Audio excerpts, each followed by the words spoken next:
Hi, and welcome to my review of the Toshiba R8 series, specifically the R835-P50X. I purchased this laptop after seeing a Toshiba video, one needing the SATA and HDMI port externally. After doing a lot of reviews and seeing a Toshiba video from Toshiba stating in the entire series of notebooks, not any specific model or feature set, but the entire laptop design for this R830 series uses a copper heatsink instead of aluminum core heatsink. Upon getting the notebook, I found out that was not the case. It actually doesn't come. It does in fact come with an aluminum heatsink, and I'm not too thrilled about that for many reasons. I thought honestly Toshiba had come back. I wanted to do a review when I first got this. I was hoping to do a review and being ecstatic completely and not having any faults with it. To give you a baseline, I've had Toshiba since they basically first came out with, I believe, the T1200 back in 89, somewhere around there.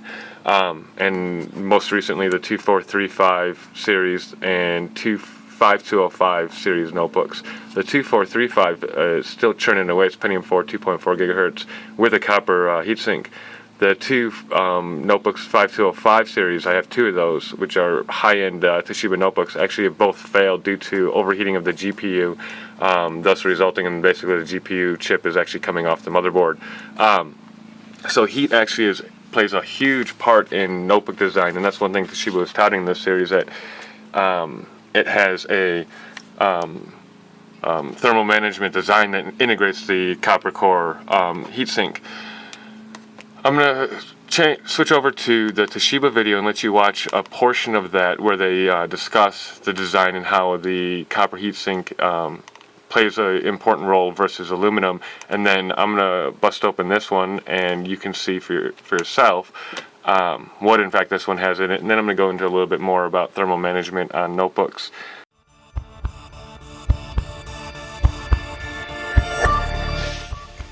Hello, I'm Andy French from Toshiba.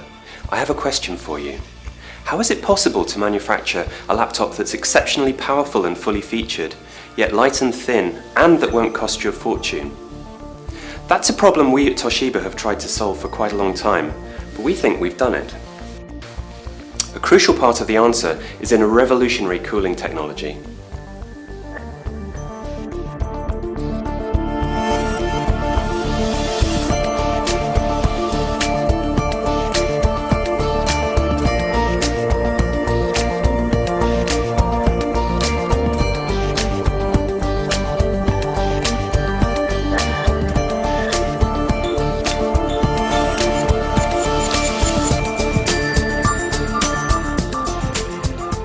Let's take a closer look at how this works.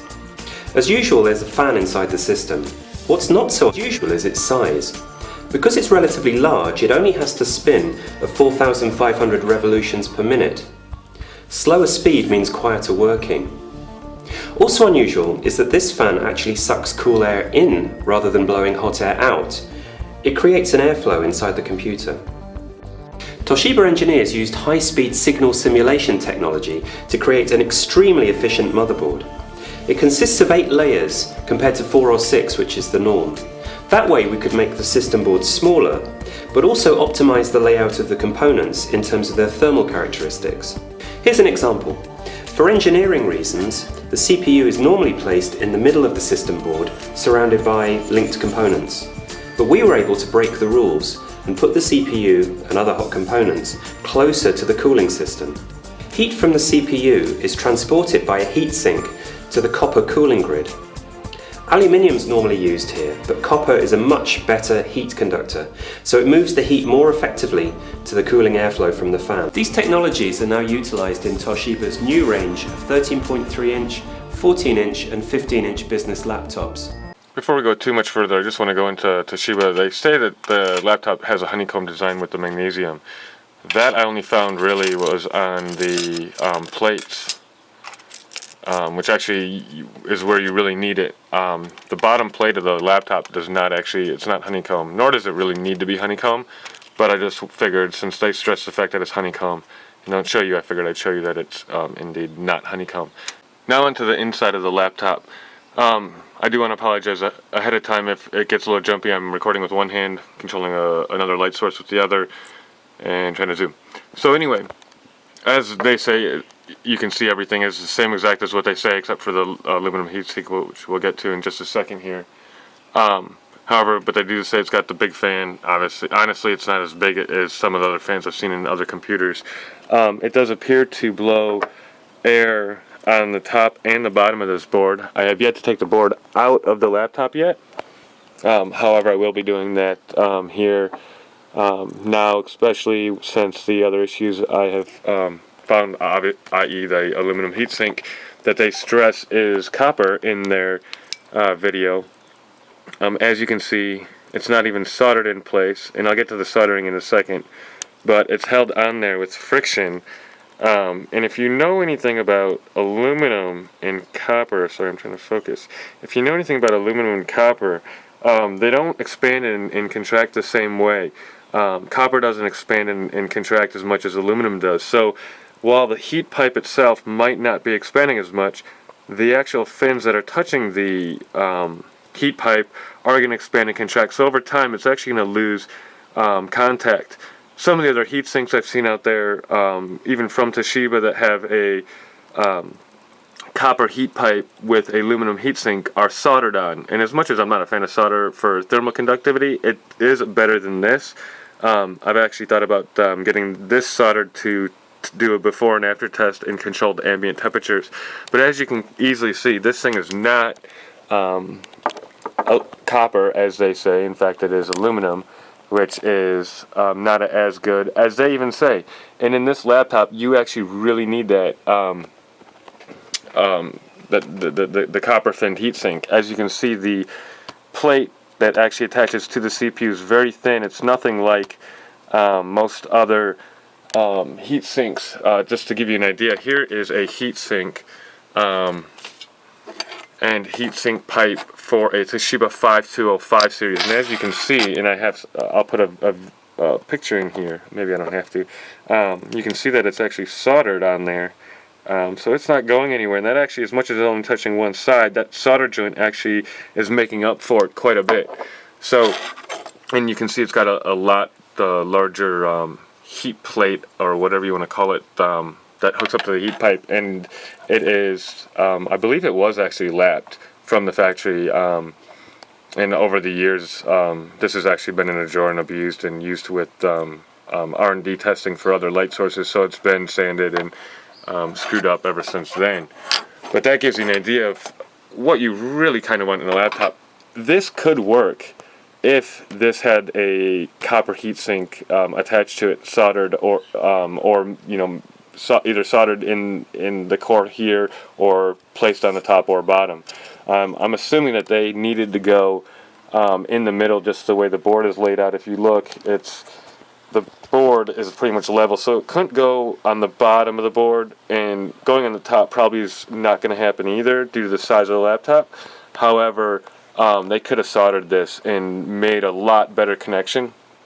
And I'll go ahead and take this off just in here in a second, but to give you an idea how much of an issue this can actually, with having a thin plate like this, can impose on you. This laptop and any other laptop I've dealt with before generally has a thick plate like this, and I use what is called pyrolytic graphite sheets for my thermal bonding material, and it's basically just an extremely thin sheet of graphite, and this has a better thermal transfer than aluminum or anything else. Let me put that back on because it's coming up one of the serial numbers for my WiMAX. I'd switch this laptop from the stock, as I'll show you in the pictures, from the stock goop, which I don't even want to call it thermal grease because it was already drying, as you'll see very detailed in the pictures. I switched up from that, and I was hard pressed to get the CPU core temperature up to anything past 75%, which is about 75 to 80 Celsius.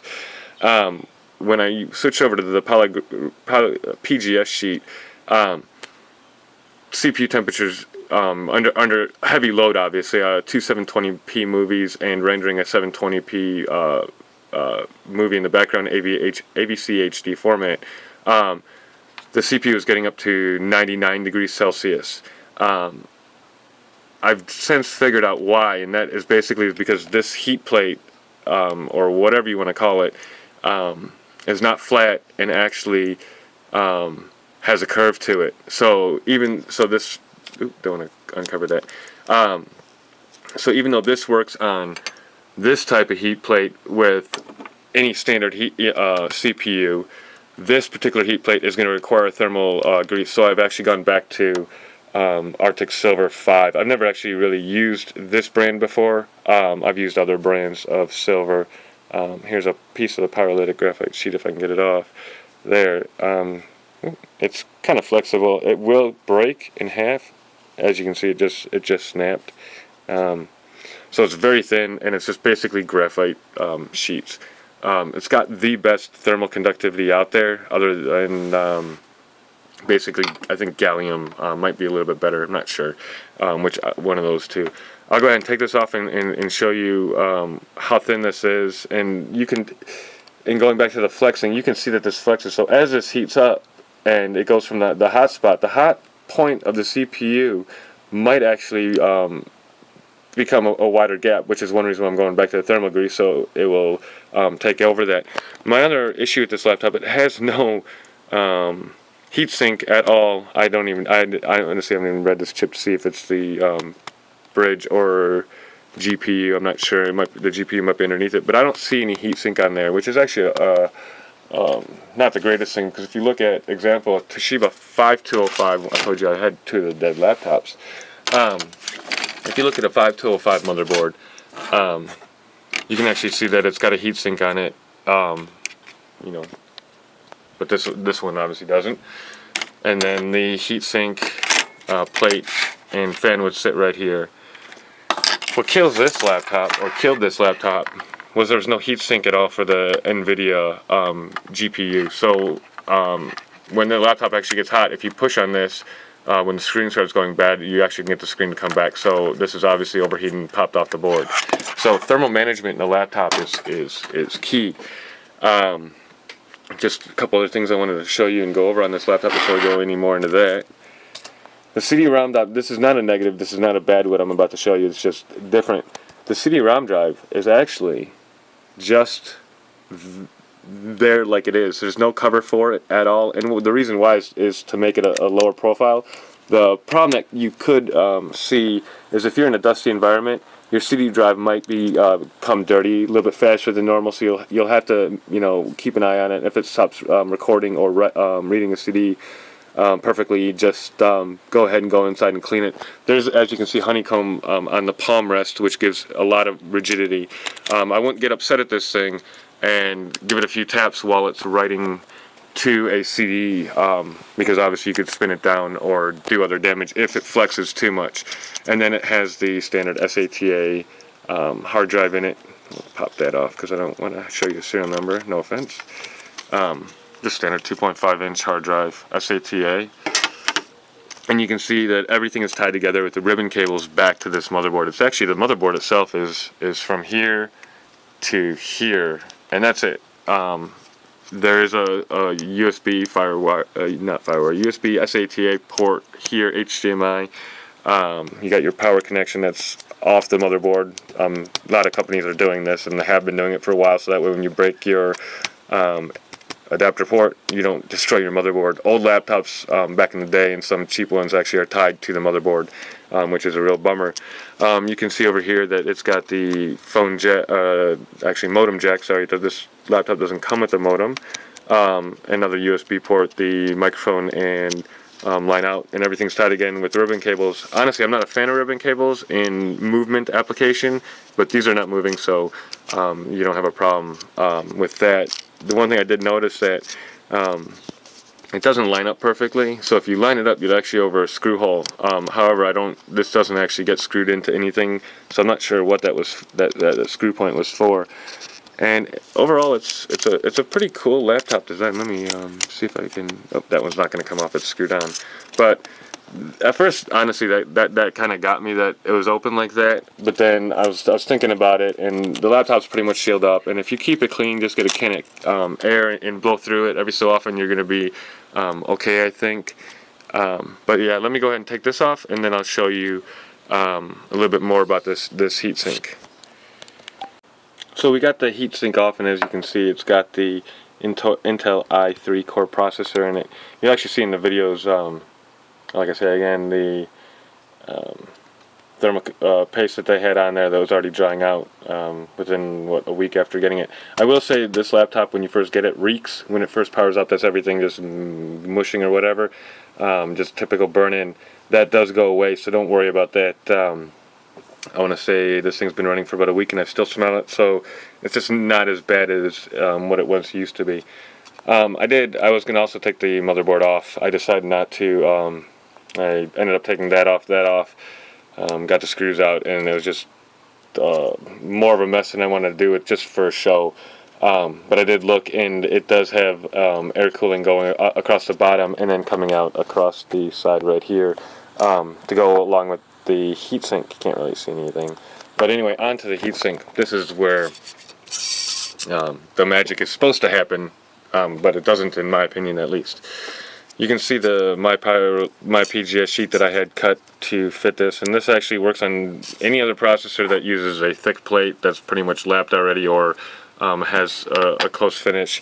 Even though there's minor imperfections in metals and you don't get perfect contact, this stuff does squish, and on all the other laptops it did better than most silicone greases and some of the other higher end ones. I've never tried the Arctic Silver 5 versus this in a standard application. We'll try that probably on the Acer to test it because it has a thick plate, and we'll see which one does a better job. This one can't because this plate actually flexes and is not perfectly flat, so it doesn't even cover this mirrored finish, which is actually a solid, completely solid, has no flex to it at all because it just doesn't. This, however, does have flex, and as it heats up, it will flex more and more, so you need the thermal conductive instead of the PGS sheet. But as you can see, if you look close, let me see how you can actually see that the heat pipe is soldered to this plate. So why couldn't they, as much as I chinched out and went to aluminum over here, why couldn't they do that, here? Because you can actually solder that. It's a tight fit, but you can actually solder that. And as you can see, it's frictioned in there. And over time, that aluminum will heat up, expand, push down on the copper, and then basically deform itself, and then cool down, and then create a gap. So eventually, there'll just be a gap in there, and this will actually just end up falling off. I only have one hand, so I don't really want to move it and have it fly off and not be able to put it back on. But I was able to move it a little bit off camera, and was not keen on that at all. Because if I can move it, that means it's going to come off eventually, and it's extremely light. It's beyond aluminum. It's an alloy. This I can't tell really because it's got too much weight on it. If this is a better alloy or not. But this actually kept the CPU cool on the 5205 as well as on any other laptop that I've seen aluminum with copper heat pipe with a heat plate. It does a pretty good job on the Acer. When it's rendering and it's doing hardcore, I got it up to 60 degrees Celsius, 60 Celsius, which is hot, but it's not that hot. But again, they can fix this. Toshiba can bring out the aluminum core one that they had touted on their video ad, and that should fix a lot of the problems. However, I would like to see a Toshiba come out with a different heat plate design, a little bit thicker, so it has a little bit more rigidity, especially in these newer dual core processors, quad core, whatever you want to call it, any of them. They do get hotter, and the big thing about it is pulling the heat away. Not so much how cool can you keep it, but how fast can you get the heat pulled away. In this application, you're not going to be able to. When it gets hot, it's going to the copper is going to deform, and you're just going to be up a creek down the road. You just have to bear in mind if you buy this laptop, if they don't fix this issue, I won't give this laptop but 4 or 5 years before you start having bad thermal management problems, and that's going to be because the radiator is going to be coming away from the heat pipe. I'm going to actually do I'm in contact actually with Toshiba, the public relations head manager, regarding their notebook series, and we're trying to find out, because he even came back and said, yeah, no matter where the video was filmed or whatnot, this should be a system-wide, worldwide design. It's not, and he even agreed that it's not part of the English or Great Britain series. That it's part of the whole design to have a copper heatsink, and in fact it has aluminum. I am extremely upset about this issue. Obviously, I cannot return this thing back to the store since I've taken it apart, but I do hope that Toshiba does fix this. At a minimum, gives me a copper heatsink and start shipping them with copper heatsinks, and provide an option for anyone that already owns this to switch up to a copper heatsink. As well as, before they even do that, I would hope that Toshiba would come out with a thicker heat plate. They can do this change, this design change, without affecting the laptop design. All they would have to do is just go with a little bit thicker copper, and they could realistically fit this just a hair smaller heat plate in the same size that they can fit this one. If I actually put it on there, you can see that it doesn't exceed the memory card height. And if I put this one back on, you can see that it's just a hair below the memory card height. However, the mounting brackets are at height, so if they just came off level off this one, we would be perfectly fine. So again, I hope this helps everybody, and I hope this really helps Toshiba understand what the customers are going to go through. But as you can see, there's not a drop of solder on there to keep it in place. And if they just put a piece of solder there and a piece of solder there, I'd be happier.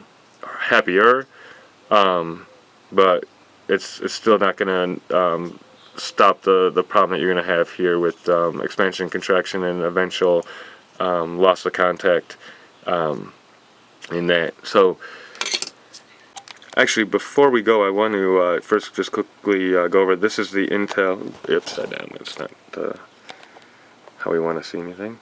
It's the Intel Wi-Fi / WiMAX integrated chipset for Mini PCI Express. It's a 6250 series Wi-Fi and WiMAX. I believe this is going to take over the high-speed broadband world, because LTE from Verizon can't go within Wi-Fi in a single chip format like the PCI Express. It's completely different technologies, whereas Wi-Fi and WiMAX are, I don't want to say identically the same, but they're pretty close. Ooh, I didn't even notice that there is a third antenna port that is not hooked up. I wonder if we can add one to give it even more diversity. You can actually see that right there. It had a port option. We'll have to look into that. That might be cool to add a third antenna to that. But going back to it, as you see from my other videos, I review the Sierra Wireless Overdrive Pro and their 250U, I believe, card. Both of them in, I'll put the picture up in the video, where this laptop sat, they would get 1 bar and 0 bars, no connection at all. This laptop can sit in that location and get 3 bars of the same WiMAX signal. So the antenna design, the Intel Wi-Fi chip, I think is superior to the Beacon chipsets that are in the Sierra Wireless's devices. This was actually a cool side note. After I got the laptop, I found it had WiMAX in it this way. So I really wanted WiMAX. I just was not going to have their Sierra Wireless products tarting out on me, not working.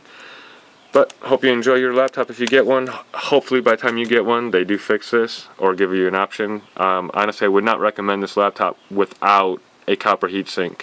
I'm stuck with it. I actually do hope that if Toshiba says no, they're not going to be fixing this for anyone, and they're going to continue selling it the way it is. I hope they buy my laptop back for me and they can have it back, because I can't send it back to the store. It's not fair to the store.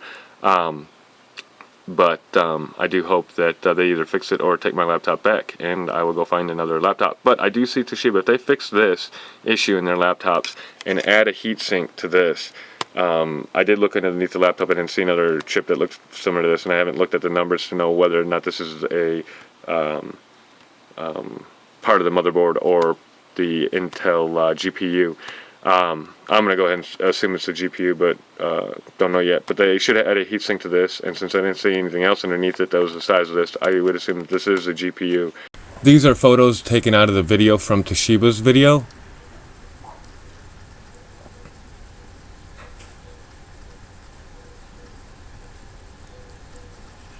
These pictures show you the heatsink. They're just photographs. You can see the goop here in the next couple slides that is starting to dry. You can see that there's peaks from it that I was able to take up. You can see right there, it's pretty well dry, that chunk there.